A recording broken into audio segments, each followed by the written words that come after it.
David Elbaz, vous? Moi, je trouve ça assez intéressant parce que là, on a une prédiction qui est très claire. C'est ce qu'on aime en physique, on fait une prédiction. Donc là, on sait que dans les semaines qui viennent, puisqu'il y a une loi qui a été votée qui fait que les lanceurs d'alerte seront protégés, tous ceux qui seront des premières mains peuvent parler, il n'y a plus aucune raison de ne pas parler. Donc soit dans les prochaines semaines, on a des éléments de preuve qui vont sortir du Congrès, ou prochains mois, soit on ne les a pas. Donc rendez-vous dans 6 mois. Si on les a, c'est extraordinaire, on fait la fête. Si on les a pas, je propose qu'on continue de parler du James Webb qui est en train d'explorer les atmosphères d'exoplanètes, de Euclide qui vient d'être lancé au mois de juillet dernier, et de tout ce qu'on est en train de faire en astrophysique.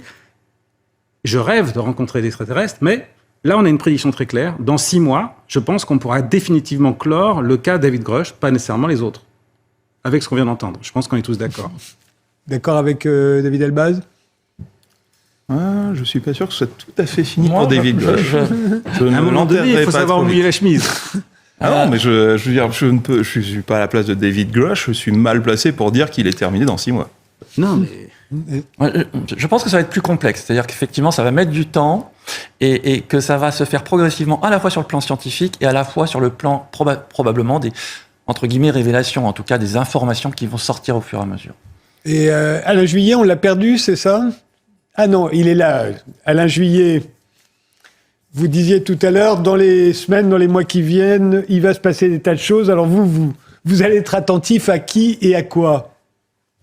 Moi, je vais être très attentif à ce qui se passe au Congrès, parce que il faut pas oublier qu'il y a quand même quelques mois, la directrice du renseignement américain, Madame Payne, April Payne, a précisé qu'elle avait fait une enquête avec tous les services de renseignement américains et qu'elle avait découvert qu'un certain nombre de cas étaient inexplicables.